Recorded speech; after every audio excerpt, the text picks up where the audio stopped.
Gangster Nayeem ఆస్తులు ఏమయ్యాయి? అప్పుడు దర్యాప్తు చేసిన సిట్ దగ్గరే ఉన్నాయా? జప్తు చేసిన వాటిని ఎవరికి అప్పగించారు? నానా హడావిడిగా సాగిన కేసు ఇన్వెస్టిగేషన్ కి ఫుల్ స్టాప్ ఎందుకు పడింది? దీని వెనకాల ఎవరున్నారు? ఛార్జ్ షీట్ లో ఉన్నవారు ఇప్పుడు ఏం చేస్తున్నారు?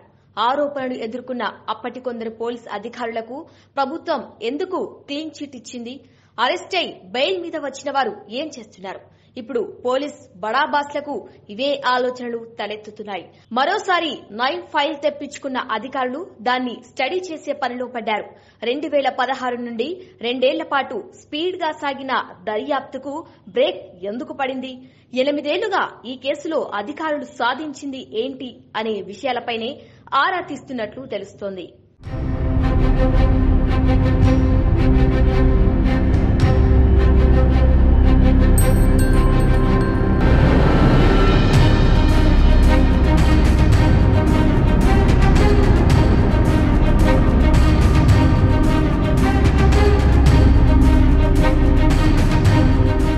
గ్యాంగ్స్టర్ నయీం ఆస్తులు జప్తుకు మొదటి విడతగా 140 కోట్ల ఆస్తుల జప్తుకు అప్పటి సిట్ రంగం సిద్ధం చేసింది. ఇందుకోసం ప్రభుత్వానికి ప్రతిపాదనలు పంపింది. బినామీ పేర్లతో నయీం కూడబెట్టిన ఆస్తుల చిట్టాను సేకరించిన సిట్ వాటికి సంబంధించిన ఆధారాలన్నీ కూడబెట్టింది. ప్రభుత్వం నుండి గ్రీన్ సిగ్నల్ రావడంతో నయీం నేర సామ్రాజ్యంలో సంపాదించిన సొత్తు మొత్తం టీవీ సీరియల్ తరహాలో ఎపిసోడ్ల మాదిరిగా జప్తు చేసేందుకు రెడీ అయింది. ఆధారాలు లేని ఆస్తుల విషయంలో సిట్ మరోసారి కసరత్తు చేసింది. ప్రత్యేక బాధితుల కౌంటర్ తెరిచి మొత్తం 4,000 కోట్లకు పైగానే నయీం దోచుకొని దాచుకున్నట్లు తెలుస్తోంది.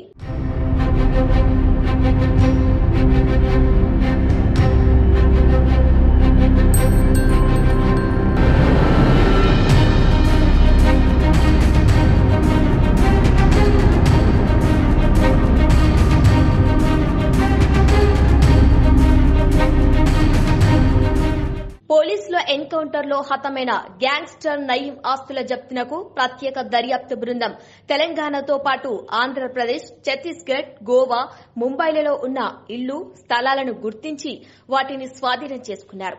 నయీం తన భార్య, సోదరి, అత్త, అనుచరుల పేర్లపైనే ఆస్తులు కూడబెట్టినట్లు తెలుసుకున్నారు. మార్కెట్ విలువలను పరిశీలిస్తే హైదరాబాద్ లోని అల్కపురి కాలనీలో 2 ఇళ్ల విలువ 6 కోట్లు, మణికొండలోని పంచవటి కాలనీలో 8 ఫ్లాట్ల విలువ 5 కోట్లుగా, పుప్పాలగూడలో 300 గజాల చొప్పున 12 ఓపెన్ ఫ్లాట్ల విలువ 6 కోట్లు, షాద్ నగర్ లోని 12 ఎకరాల మామిడి తోట, ఫామ్ హౌస్ల విలువ 25 కోట్లు, తుక్కుగూడలోని 10 ఎకరాల తోట, ఫామ్ హౌస్ విలువ 35 కోట్లు, కరీంనగర్ శివారులోని నగునూర్లో 5 కోట్ల విలువైన వెంచర్, నల్గొండలో నయీం అనుచరుల పేరిట ఉన్న 2 ఇళ్లు, 18 ఎకరాల భూమి విలువ 3.5 కోట్లు, మిర్యాలగూడలో నయీం అత్త పేరిట ఉన్న ఇంటితో పాటు 4 ఎకరాల భూమి విలువ సుమారు 65 లక్షలు, భువనగిరి, యాదగిరిగుట్టలోని 16 వెంచర్లలో 180కి పైన ఓపెన్ ఫ్లాట్, ఒక్కొక్కటి 250 గజాల నుంచి 300 గజాలు, విలువ సుమారు 12 కోట్ల నుంచి 18 కోట్లు ఉంటుందని అధికారులు వెల్లడించారు. అలాగే గోవాలోని కోకోనట్ హౌస్ తో పాటు మరో ఇల్లు గుర్తించారు. ఒక్కో ఇంటిని 2.5 కోట్లకు కొనుగోలు చేసినట్లు నయీం భార్య, సోదరి వాంగ్మూలంతో స్పష్టం చేశారు. వాటిని కూడా జప్తు జాబితాలో పెట్టారు.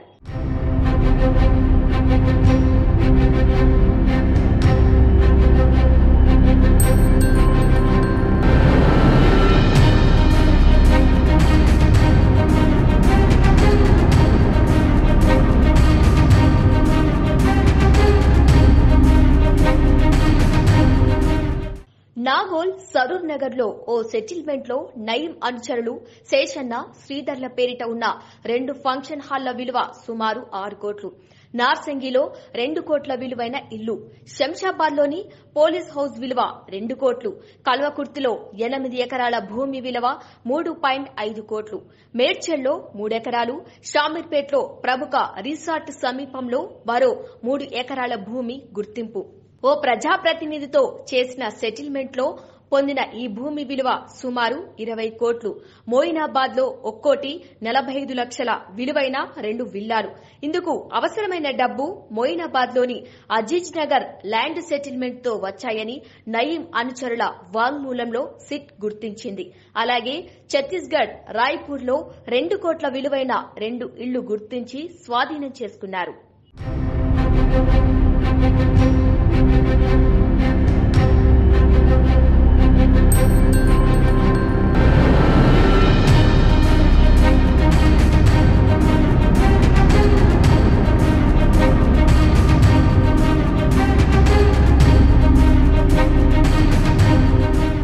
నయీం ఎన్కౌంటర్ తర్వాత సిట్ విచారణలో 210 మంది బాధితులు తమ భూములపై ఫిర్యాదు చేయగా వాటిలో ఆధారాలు గుర్తించింది మాత్రం కేవలం 46 కేసుల్లోనే. నయీం మొత్తం 1130 ఎకరాల భూమి సంపాదించినట్లు గుర్తించినా ఈ కేసుల్లో ఆధారాలు దొరక్క అధికారులు తంటాలు పడ్డారు.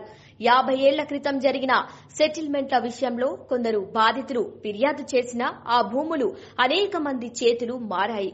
ప్రస్తుతం పొజిషన్లో ఉన్న వారి ఆదాయ వ్యవహారాలు, డాక్యుమెంట్లు తదితరాలన్నీ పక్కాగా ఉండటంతో వాటిని స్వాధీనం చేసుకోవటం పోలీసులకు ఇబ్బంది ఎదురైంది.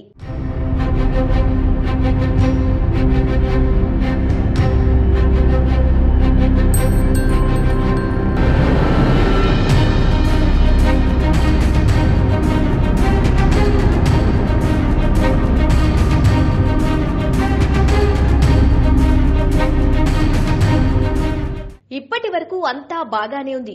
కానీ నయీం ఆస్తుల చిట్టా సేకరించిన వాటిని ఎక్కడా కూడా చూపించలేదన్న ఆరోపణలు ఉన్నాయి. 2016 నుంచి 2024 వరకు ఆ కేసు అటకెక్కడానికి గల కారణాలు అధికారులు అన్వేషిస్తున్నారు. అయితే నయీం ఆస్తులు అన్నీ అప్పటి బడా నేతల చేతుల్లోకి వెళ్లాయని ఆరోపణలు అనేకమున్నాయి. అందుకే ఇన్వెస్టిగేషన్ చేసిన అధికారులు ఆ ఒత్తిడి తట్టుకోలేక కేసుపై చేతులెత్తేశారన్న సమాధానాలు వస్తున్నట్లు తెలుస్తోంది.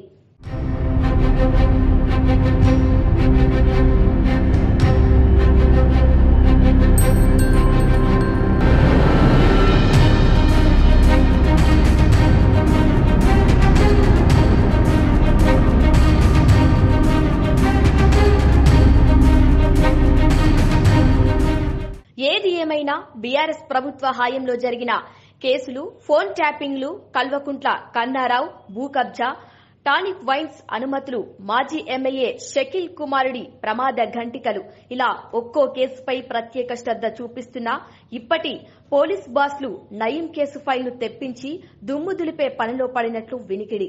నయీం ఆస్తులు ఎక్కడ ఉన్నాయి, ఎవరెవరికి ఎంతెంత చేరాయి, అవి రాబట్టే పనిలో ఉన్నట్లు సమాచారం. ఏళ్లుగా నిశ్శబ్దంగా మారిన ఈ కేసు మరోసారి తెర మీదకు వస్తే ఖచ్చితంగా ఓ రాజకీయ పార్టీలో అలజడి రేగటం ఖాయమని పలువురు అభిప్రాయం వ్యక్తం చేస్తున్నారు.